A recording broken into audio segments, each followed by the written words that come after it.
हाल के जो गरीब अति पिछड़े वर्ग के लोग हैं वो रात में फसल काट के खेत में छोड़ देते थे कि सुबह बोझा बांधेंगे और रातें में ट्रक लगा के उठा के लेके चला जाता था। हम आज माननीय मुख्यमंत्री नीतीश कुमार जी का टाल के उस उर्वरा भूमि पर जिस टाल के मतदाताओं ने अपने आशीर्वाद देकर देश और दुनिया में माननीय नीतीश कुमार जी का जो नाम होता है तो गर्व से टाल के इलाके के लोग सर उठा करके बोलते हैं कि हमने इनको आशीर्वाद दिया था।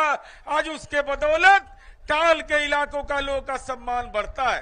हम केवल आपसे यह विनती करने आए हैं, हमने क्या काम किया नहीं किया ये तो जग जाहिर है, लेकिन आपके पुरखे बाबा महतो का अगर राजकीय सम्मान किसी ने दिया तो माननीय नीतीश कुमार जी ने दिया। इसके लिए आप उनके प्रति आभार व्यक्त करिए। और मित्रों, हम केवल यही कहना चाहते हैं, माननीय नीलम देवी विधायिका यहाँ पर हैं, हम इनका स्वागत इसलिए करना चाहते हैं, इसका अभिनंदन करना चाहते हैं कि टाल के बेटा माननीय मुख्यमंत्री नीतीश कुमार जी हमारी सरकार को षड्यंत्र के तहत विधायकों की खरीदारी की कोशिश सजा याफ्ता लालू यादव के गिरोह के द्वारा किया गया। जब इस बात की जानकारी नीलम देवी जी को मिला, उन्होंने लालटेन को छोड़ा और तीर को उठा करके लालटेन को चकनाचूर कर दिया। यह हमारे लिए एक शानदार राजनीतिक उपलब्धि है। हम आपसे केवल यही अनुरोध करेंगे कि 28 तारीख को 13 तारीख को तीर ऐसा चलाना मित्रों कि लालू का परिवार जो परिवारवाद करता है, जो भ्रष्टाचारी है, जो जमीन दखल करता है, उस वैसे परिवार की राजनीति को बेदखल करने के लिए ऐसा तीर चलाओ कि लालटेन पूरे बिहार से चकनाचूर हो जाए और नीतीश कुमार जी का रास्ता दिल्ली की ओर आदरणीय नरेंद्र मोदी जी के साथ राजनीति के इस नए पड़ाव की ओर हम आगे बढ़ें। धन्यवाद, आभार। मोकामा के टाल में आप लोग इतना क्यों शांत हैं? यहां से आपने हमारा नेता बिहार के मुख्यमंत्री नीतीश कुमार जी को 5 बार सांसद बनाए हैं, तो थोड़ा जोश में रहिए। 3 बार नारा लगाएंगे, जिंदाबाद कीजिएगा ना। नरेंद्र मोदी जिंदाबाद, नीतीश कुमार जिंदाबाद, ललन बाबू जिंदाबाद, राष्ट्रीय जनतांत्रिक गठबंधन जिंदाबाद।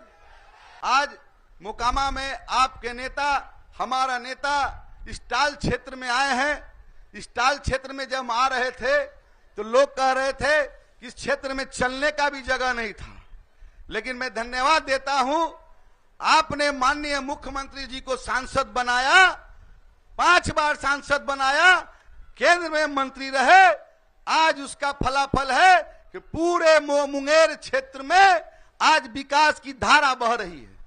मैं आपके बीच और अपने नेता के बीच में दरार नहीं बनना चाहता। मैं इतना ही कहता हूं, कल से हम बाहर घूम रहे हैं, जिस तरह का माहौल है, जिस तरह का यहाँ का लोग का उफान है, तो हमको लगता है कि 13 तारीख को जो चुनाव होगा, आदरणीय प्रधानमंत्री जी कहते हैं कि अब की बार 400 पार, तो मुंगेर से अब की बार 4 लाख पार, अब की बार 4 लाख पार। 13 तारीख को जो चुनाव है, आप लोग पहले मतदान कीजिएगा, 3 नंबर पर तीर छाप है, उसके बाद जलपान कीजिएगा। बहुत बहुत धन्यवाद। चुनाव के दौर पे आज यहाँ मुख्यमंत्री जी का भाषण होने वाला है। आज हम लोग आधे घंटे बाढ़ से आधे घंटे में मात्र यहाँ पहुंच गए हैं। पहले भी मुख्यमंत्री जी के साथ बहुत घूमते थे यहाँ, जब पार्लियामेंट का चुनाव लड़ते थे तो इस एरिया में कोई साधन नहीं था। बहुत सारा, चाहे कभी बरसात में तो नाव से या बहुत सारा पैदल या किसी तरह आदमी पहुंच पाता था। आज देखिए, आज सब जगह रोड के जाल बिछा हुआ है इस टाल एरिया में। बिजली यहाँ 22 घंटा बिजली रहती है, पुलिया का भरमार है। तो नीतीश जी के समय में जो विकास हुआ, हमको लगता है कभी भूत में न इतना विकास हुआ, किसी मुख्यमंत्री के कार्य में न इतना विकास हुआ, न आने वाले काल में हमको लगता है कोई इसका रिकॉर्ड नहीं तोड़ पाएगा। जो विकास हर व्यक्ति के लिए, हर एरिया के लिए, हर समाज के लिए, गरीब कुचले के लिए। आज देखिए महिलाएं जितनी पुलिस फोर्स में, आप यही उदाहरण देख लीजिए, जितने जेंट्स पुलिस फोर्स है वही उतने ही पुलिस फोर्स में यहाँ ड्यूटी में महिलाएं तैनात हैं। तो किस चीज का बदलाव आएगा, किस चीज में काम नहीं हुआ है। आज नरेंद्र मोदी जी का साथ और नीतीश जी का जो कार्यकलाप है विकास के रूप में, जो इनका कर्तव्य है, जो करते हैं, वो सब सारे बिहार में दिखता है। और हमको पूरा विश्वास है कि इस विकास के चलते, इस काम के चलते यहाँ सारा जात पात सारा से भूल के, हम तो देख रहे हैं 15 दिन से नॉमिनेशन के पहले से भी आप बाढ़ में घूम रहे हैं और अन्य जगह भी गए हैं। यहाँ एकदम समझिए कि धीरे धीरे तो एक तरफा चुनाव होता जा रहा है। मेरे क्षेत्र में कहीं कोई डिवीजन नहीं है। शुरू में लोग कहता था कि ऐसा हो जाएगा, ऐसा हो जाएगा, लेकिन कहीं अति पिछड़े समाज में, कुर्मी समाज में, कहीं समाज में कहीं कोई जातीय पर चुनाव नहीं हो रहा, काम पर चुनाव हो रहा है, नीतीश जी के काम पर चुनाव हो रहा है, मोदी जी के नाम पर चुनाव हो रहा है।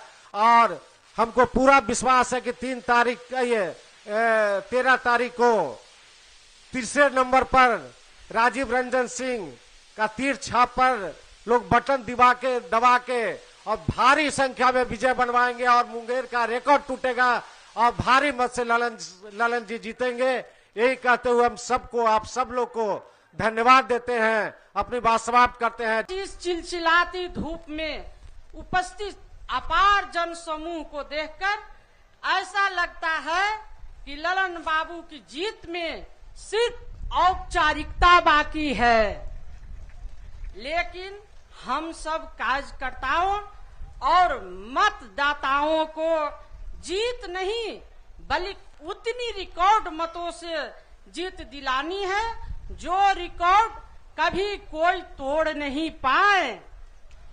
आपकी हर समस्या का निदान के लिए ललन बाबू और मैं और आपके लोकप्रिय चाहेते विधायक छोटे सरकार हर समय उपस्थित हैं और उपस्थित रहेंगे।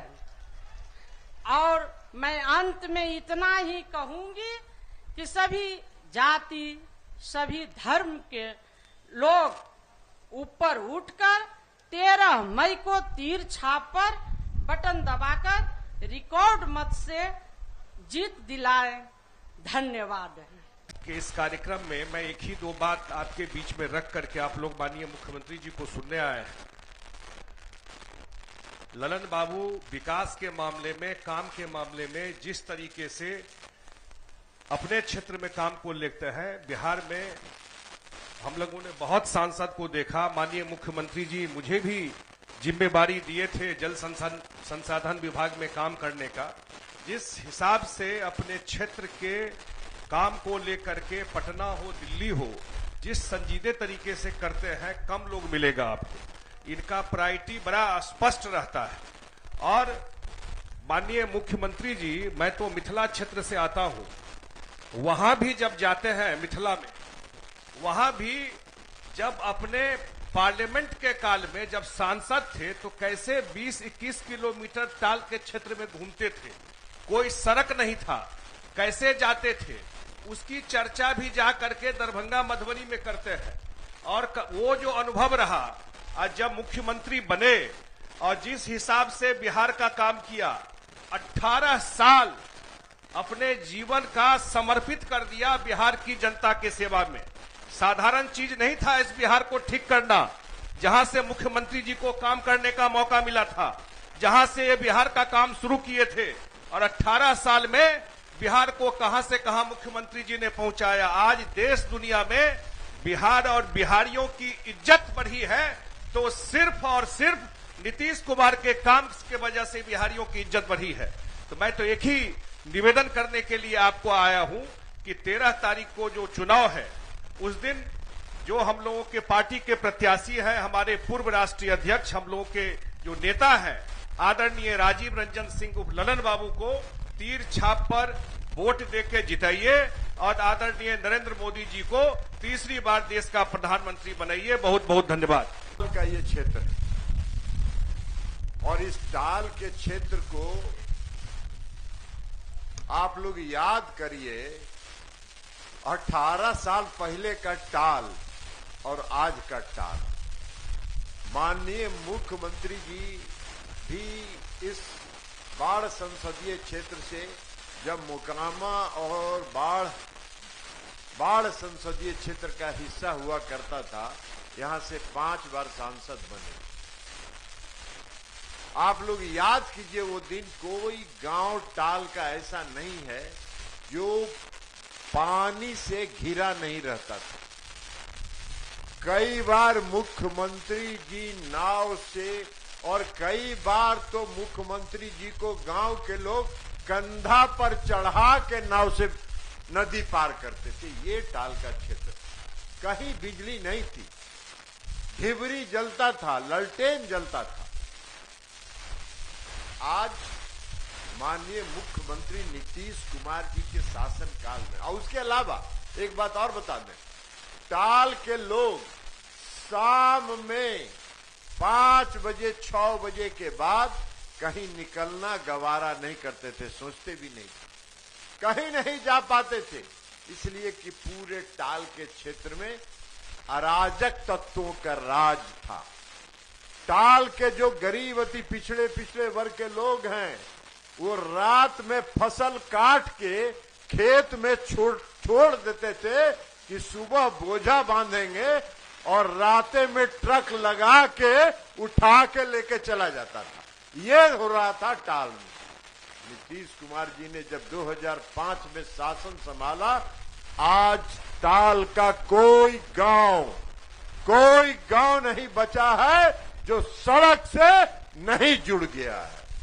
टाल का कोई गांव नहीं है जहां ढिबरी और ललटेन जलता है।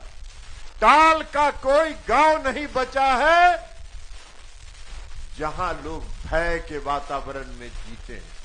लोग 12 बजे, 1 बजे, 2 बजे सिलदही, खुशालचक, घोसवरी कहीं से कहीं जा सकते हैं, लौट के आ सकते हैं। कोई माई का लाल रोकने ठोकने वाला नहीं है। यह नीतीश कुमार जी का राज है। आप लोग को याद है ना टाल में क्या होता था? टाल में क्या होता था? टाल में किसका राज चलता था? और जिसका राज टाल में चलता था वही आजकल फिर ललटेन लेके ललटेन वाले के पीछे पीछे घूम रहा है। पता है ना कौन है? सब वही पीछे पीछे घूम रहा है। जरा होशियार हो जाने की जरूरत है, सतर्क हो जाने की जरूरत है, क्योंकि अभी हमको कोई बताया कि घोसवरी में एक अति पिछड़े समाज के व्यक्ति ने अभी हाल में 15 दिन पहले खेत में काट के कटनी करके आया घर की, सुबह में बोझा बांधेंगे और राते में ट्रक लगा के उकर सब ले जाके और अपने खरियानी में उसका ओसवनी करने लगा। ये हो रहा है। तो इससे सतर्क रहने की जरूरत है। टाल के विकास के लिए उतना ही नहीं किया है माननीय मुख्यमंत्री नीतीश कुमार जी ने। टाल में जो आज पहली बार हमको टाल के लोगों ने, टाल के पंडारक और घोसवरी के दौरा में बताया कि 15 साल में पहली बार टाल में जो पैदावार हुआ वो आज तक 15 साल में नहीं हुआ। इतना पैदावार टाल में हुआ। कारण क्या है? मुख्यमंत्री नीतीश कुमार जी ने टाल की जो योजना बनाई और टाल के विकास का जो 1600 करोड़ रुपए की जो योजना बनाई, उसका परिणाम यह है। टाल का सारा पैन, टाल का सारा नहर हरोहर नदी से जुड़ा है और हरोहर नदी बाल गुदर में जाके क्यूल नदी में मिलता है। माननीय मुख्यमंत्री जी के निर्देश पर उसका ड्रेजिंग से सफाई करवाया गया और उसके कारण आज टाल का पानी समय पर बाहर निकल गया, समय पर बुआई हो गया, समय पर कटाई हो गया और उसका परिणाम है कि टाल के लोग आज खुशहाल हो गए, टाल में पैदावार बढ़ गया। ये परिवर्तन हुआ है, ये परिवर्तन हुआ है और हम तो आपके उम्मीदवार हैं। माननीय मुख्यमंत्री जी ने हमको ये जिम्मा दिया आपकी सेवा करने का। हम आपके सेवा में सदैव तत्पर रहते हैं। जहां भी कोई भी टाल की जो समस्या आती है उस समस्या का निदान करते हैं। टाल में जो कुछ भी बचा खुचा कुछ सड़क रहता है आप बताते हैं, हम जाके मुख्यमंत्री जी को कहते हैं, मुख्यमंत्री जी निर्देश देते हैं कि अरे वहां टाल का कैसे बच गया, उसको बनवाइए तुरंत, और रोड बनने लगता है, रोड स्वीकृत होने लगता है। सैकड़ों सैकड़ों रोड इधर जो छूटा हुआ था वो स्वीकृत हुआ। तो इसलिए हम आपके उम्मीदवार हैं। हमने 5 वर्ष तक सांसद के रूप में पूरी ईमानदारी और निष्ठा के साथ आपकी सेवा की है और इस बार भी अगर आपका विश्वास, आपका भरोसा, आपका आशीर्वाद मिलेगा, मैं आपको वचन देता हूं पूरी ईमानदारी और निष्ठा के साथ टाल के लोगों की सेवा करूंगा। यह आपको वचन देते हुए हम अपनी बात समाप्त करते हैं। बहुत बहुत धन्यवाद।